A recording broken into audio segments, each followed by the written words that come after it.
بسم اللہ الرحمن الرحیم۔ السلام علیکم عزیزان محترم۔ پراسرار دروازہ، ایک واقعہ جس نے برطانیہ کی تاریخ کو بدل دیا۔ سال 1953 برطانیہ کے دارالحکومت لندن کے ایک پسماندہ علاقے ٹین رلنگٹن پیلس میں واقع ایک اپارٹمنٹ بلڈنگ کی پہلی منزل پر موجود ایک اپارٹمنٹ کے خالی ہونے کے بعد مالک مکان نے بالائی منزل پر مقیم ایک کرایہ دار بریسفورڈ براؤن کی درخواست پر اسے تازہ خالی شدہ اپارٹمنٹ میں منتقل ہونے کی اجازت دے دی۔ چنانچہ براؤن نے اس نئے اپارٹمنٹ میں منتقلی کے کام کا آغاز کر دیا۔ اس سے پہلے کہ وہ اپنا سامان اپنی نئی رہائش گاہ میں منتقل کرتا، اس نے فیصلہ کیا کہ اس بوسیدہ اور انتہائی خستہ حال میں موجود اپارٹمنٹ کی مرمت و تجدید کا فیصلہ کیا۔ اپارٹمنٹ کی دیواروں پر وال پیپرز کی کٹی پٹی آلودہ حالت سے صاف ظاہر تھا کہ انہیں برسوں سے تبدیل نہیں کیا گیا۔ چنانچہ اس نے مرمت کا آغاز کیا اور وال پیپرز کو دیوار سے اتارنے سے شروع کیا۔ اس نے یک کے بعد دیگر اپارٹمنٹ کے کمروں کی دیواروں سے وال پیپرز کو اتارنا شروع کر دیا، یہاں تک کہ وہ کچن میں جا پہنچا۔ مسٹر براؤن کچن کی دیواروں سے وال پیپرز کو اتارتا رہا کہ اچانک ایک مقام سے وال پیپر ہٹتے ہی عقب سے اسے لکڑی کا ایک چوکٹا نمودار ہو گیا، جس کے وہاں موجود ہونے کا کوئی جواز نہیں بنتا تھا۔ حیرت کے عالم میں براؤن نے اس چوکٹے اور اس کے ارد گرد سے وال پیپر کو اتارا۔ جلد ہی یہ بات صاف ظاہر ہو چکی تھی کہ یہ چوکٹا دراصل ایک چھوٹا سا دروازہ ہے۔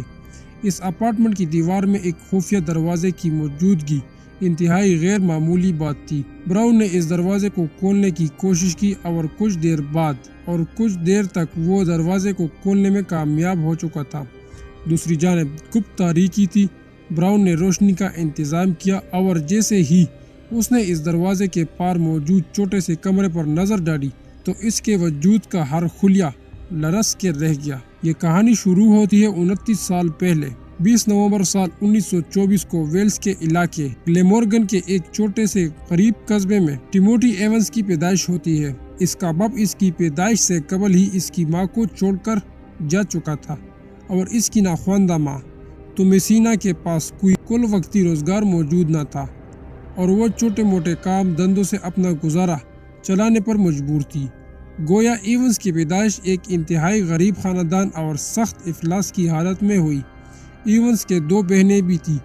گویا اس کی ماں کو اپنے چھوٹے موٹے جز وقتی کام دھندوں سے صرف اپنا ہی نہیں بلکہ تینوں بچوں کا بھی پیٹ پالنا تھا اور بچوں کی نگہداشت و پرورش کا بار بھی اس کے کندھوں پر تھا۔ ایونز شروع سے ہی ایک قدرے کند ذہن بچہ تھا جسے بات چیت میں بھی دشواری کا سامنا کرنا پڑتا تھا۔ 8 سال کی عمر میں ایونز کی ماں نے اس کا داخلہ ایک سرکاری اسکول میں کروا دیا تاکہ وہ کچھ پڑھ لکھ جائے اور اپنے والدین کی طرح ناخواندگی زندگی نہ گزارے۔ تاہم قسمت کو کچھ اور ہی منظور تھا۔ اسکول میں داخل ہوئے اسے چند ماہ ہی ہوئے تھے کہ ایونز کے پاؤں پر ٹیوبرکلوسس کی تکلیف ہو گئی اور وہ عارضی طور پر چلنے پھرنے سے قاصر ہو گیا۔ اب ایک طرف وہ اسکول نہیں جا پا رہا تھا تو دوسری طرف وہ اس دردناک مرض کی وجہ سے یوں بھی گھومنے پھرنے اور کھیلنے سے قاصر تھا۔ مزید یہ کہ کام کی وجہ سے تومیسینا ہمہ وقت اس کے پاس نہیں رہ سکتی تھی۔ چنانچہ ننھا ایونز طویل عرصے تک انتہائی اذیتناک ڈپریشن و سٹریس سے گزرتا رہا۔ پاؤں کی تکلیف کے ساتھ ساتھ ایک سرکاری ہسپتال سے علاج کے بعد اس کا ٹیوبرکلوسس کچھ نہ کچھ حد تک بہتر ہو گیا اور اس نے دوبارہ اسکول جانا شروع کر دیا۔ تاہم انتہائی کند ذہن اور نالائق ہونے کی وجہ سے کچھ عرصے بعد اس سرکاری اسکول نے بھی اسے مزید پڑھانے سے معذرت کر لی اور یوں ایونز جس کیفیت میں اسکول داخل ہوا تھا اسی کیفیت میں وہاں سے نکال دیا گیا، یعنی اب بھی وہ پڑھنے لکھنے سے قاصر تھا۔ 13 سال کی عمر میں ہی اس نے بدترین غربت کی وجہ سے ہر وہ ممکن چھوٹا موٹا کام ڈھونڈنا شروع کر دیا جس سے گھر میں 2 وقت کا کھانا آ سکے۔ اس نے درجن بھر چھوٹی جابز کی مگر ہر مرتبہ وہ پاؤں کی تکلیف کی وجہ سے جاب سے نکال دیا جاتا تھا اور دیگر جگہوں پر اسے اس لیے کوئی جاب نہ مل سکی کیونکہ وہ بالکل ان پڑھ تھا۔ یوں ایک کے بعد ایک جاب کی تلاش میں کجل خوار ہونے، 1000 کوششوں کے بعد جاب مل جانے کے بعد چند ہفتوں بعد نکال دیے جانے کے پروسیس سے وہ ان گنت مرتبہ گزرا۔ سال 1933 میں تومسینا نے دوسری شادی کر لی۔ اس کا خاوند بہت متمول تو نہ تھا مگر وہ کام کرتا تھا اور تومسینا کی نسبت زیادہ ہی کما لیتا تھا۔ اس طرح ان کے حالات میں معمولی سا ہی صحیح مگر کچھ سدھار آ گیا۔ 1935 میں ایونز اور اس کا خاندان لندن منتقل ہو گیا، جہاں ان کی رہائش لندن کے ایک غریب اور پسماندہ سے علاقے نوٹنگ ہل میں ایک چھوٹے سے پرانے اپارٹمنٹ میں تھی۔ حسب سابق ایونز یہاں بھی چھوٹی موٹی جابز ڈھونڈنے اور گزارے لائق کام کرنے میں مگن رہا۔ کچھ عرصہ وہ پینٹ اور ڈیکوریشن کا کام کرتا رہا، لیکن پھر وہاں سے بھی اسے کنارہ کرنا پڑا، یہاں تک کہ اسے ایک ڈیلیوری ڈرائیور کی نوکری مل گئی۔ ایونز بچپن سے اب تک احساس محرومی، تنہائی، ڈپریشن اور سخت قسم پرسی سے گزرتا آیا تھا۔ نہ اس نے کبھی اپنے باپ کو دیکھا تھا اور نہ ہی وہ کبھی کوئی دوست بنا پایا تھا، نہ اس کی کوئی عزت یا مرتبہ تھا، نہ ہی اسے کوئی بھی شخص اہمیت دیتا تھا۔ ان سب عوامل کی وجہ سے ایونز میں ایک بری عادت پیدا ہو گئی، وہ یہ تھی جھوٹ بولنا۔ 1947 میں ایونز کی ملاقات 18 سالہ بیرل سوزانا سے ہوئی۔ ان دونوں میں کچھ ہی باتیں مشترک تھی، یعنی کم ذہنی، ناخواندگی اور بے روزگاری۔ ملاقات کے بعد ان دونوں میں راہ و رسم بڑھنے لگے، یہاں تک کہ 1947 کے اواخر تک ان دونوں نے شادی کا فیصلہ کر لیا۔ تومسینا اور اس کے خاوند کا اپارٹمنٹ اتنا بڑا نہ تھا کہ وہاں مزید ایک بھی شخص کے ٹھہرنے کی گنجائش بن سکے، چنانچہ ایونز نے اب تک کی درجنوں جابز سے جو تھوڑی بہت بچت کی تھی، اس سے ایک نزدیکی علاقے ٹین رلنگٹن پیلس کے ایک اپارٹمنٹ بلڈنگ کے بالائی فلور پر ایک اپارٹمنٹ کرائے پر لینے کا انتظام کر لیا، بلکہ اپارٹمنٹ کیا ایک پرانا سا تنگ کمرہ جہاں سوائے اشد مجبوری کے کوئی بھی نہ رہنا چاہے۔ چند ماہ تو یوں لگا جیسے ایونز کی زندگی میں کچھ توازن آ گیا ہو، جیسے اس نے اپنی ڈیلیوری جاب جاری رکھی اور سوزانا نے گھر سنبھالا، لیکن ایونز بمشکل تمام اوور ٹائم لگا کر اور جان توڑ محنت کر کے محض اتنا ہی کما پاتا تھا کہ اپارٹمنٹ کا کرایہ دینے کے ساتھ ان دونوں کے کچھ گزر بسر ہو پائے، یعنی انہیں 2 وقت کا کھانا میسر ہو سکے۔ اور پھر اکتوبر 1948 میں قدرت نے انہیں ایک بیٹی سے نوازا، جس کا نام انہوں نے گرلیڈین رکھا۔ گرلیڈین کی پیدائش کے بعد ایونز اور سوزانا کے حالات پھر سے بگڑ گئے۔ ان کے معاشی حالات پہلے ہی مخدوش تھے اور اب ایک بچے کی پرورش کی ذمہ داری بھی ان کے کندھوں پر آ پڑی تھی۔ نتیجتاً ہر گزرتے دن کے ساتھ حالات کی تنگی اور سختی بڑھتی گئی۔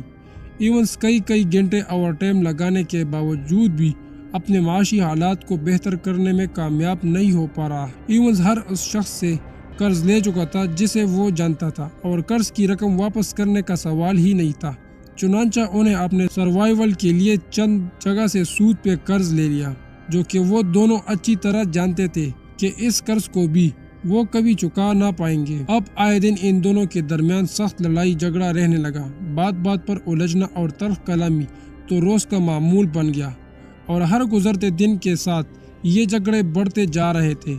ایک طرف کام کا لوڈ، دوسری طرف قرضوں کا بوجھ، اور اس پر ہر وقت کا لڑائی جھگڑا۔ ایونز اب بدترین ذہنی تناؤ اور ڈپریشن کا شکار ہو چکا تھا، یہاں تک کہ اس نے عارضی طور پر اس دباؤ کو خود سے دور کرنے کے لیے شراب نوشی کا آغاز کر دیا، لیکن یہ عادت اس کے لیے مزید تباہ کن ثابت ہوئی، کیونکہ شراب خریدنے کے لیے اسے مزید رقم درکار تھی، جس کے پہلے ہی اس کے پاس شدید قلت تھی۔ چنانچہ وہ مزید قرض کے بوجھ تلے دبتا چلا گیا، اور یہی وقت تھا جب ایونز کی ملاقات جان کرسٹی سے ہوئی۔ جان کرسٹی اور ایونز میں زمین و آسمان کا فرق تھا۔ کرسٹی جنگ عظیم اول کا ایک غازی تھا، جو بعد میں محکمہ پولیس میں بھی کام کر چکا تھا، ایک ادیر عمر معزز انسان جس کو سبھی لوگ عزت و احترام کی نگاہ سے دیکھتے تھے۔ کرسٹی ایک تعلیم یافتہ اور مشفق انسان تھا، اور وہ اسی اپارٹمنٹ بلڈنگ کی پہلی منزل کے ایک اپارٹمنٹ میں رہائش پذیر تھا۔ ان دونوں میں بس ایک ہی بات مشترک تھی، اور وہ تھی ازدواجی مشکلات۔ کرسٹی کی بھی اپنی بیوی سے علیحدگی ہو چکی تھی، اور طویل عرصے تک وہ الگ رہ چکے تھے، لیکن کچھ سالوں بعد کرسٹی کی بیوی ایتھل سمپسن واپس اس کے پاس لوٹ آئی۔ کرسٹی روزانہ بالائی منزل سے ایونز وہ سوزانہ کے جھگڑے کی آوازیں سنتا تھا اور وہ اس سلسلے میں ایونس سے بات کرنا چاہتا تھا۔ چنانچہ ایک روز اس نے ایونس کو گلی میں روک لیا اور اس سے گفتگو کرنے کی کوشش کی، اور یہ گفتگو ایونس کی زندگی میں ایک نایاب باب ثابت ہوئی۔ اس دن کے بعد وہ دونوں اکثر ملنے لگے۔ کرسٹی انتہائی با اخلاق اور ہمدرد انسان تھا جو ہر ممکن طرح سے ایونس کی دلجوئی اور رہنمائی کرتا تھا۔ وہ دونوں گھنٹوں ایک دوسرے کے ساتھ بیٹھے رہتے۔ کرسٹی اسے اپنے ملٹری اور پھر پولیس دور کی باتیں سنایا کرتا تھا، پہلی جنگ عظیم کے قصے سناتا تھا اور اس کے غم و انداز سے بری آپ بیتیاں سنایا کرتا تھا۔ کچھ ہی وقت میں وہ دونوں ایک دوسرے کے بہت قریب ہو گئے۔ ایونس، جس نے کبھی اپنے باپ کو نہ دیکھا تھا، اسے کرسٹی میں باپ کا سایہ نظر آتا تھا۔ 30 نومبر 1949 ایونس ایک تانے میں پہنچا اور اس نے مغشوش حالت میں پولیس کے سامنے یہ بیان دیا کہ مجھ سے حادثاتی طور پر اپنی بیوی کا قتل ہو گیا۔ دوستو، یہ کہانی ابھی جاری ہے، اس کی آخری قسط ضرور ملاحظہ فرمائیں۔ امید ہے آپ کو ایسے تاریخی واقعات سننا پسند ہوں گے۔ مزید اس طرح ویڈیوز دیکھنے کے لیے ہمارے چینل کو ضرور سبسکرائب کریں۔ آپ سب دوستوں کا بہت شکریہ ویڈیو دیکھنے کا۔ ملتے ہیں ایک نئی ویڈیو کے ساتھ، تب تک کے لیے اپنا خیال رکھیں۔ اللہ نگہبان۔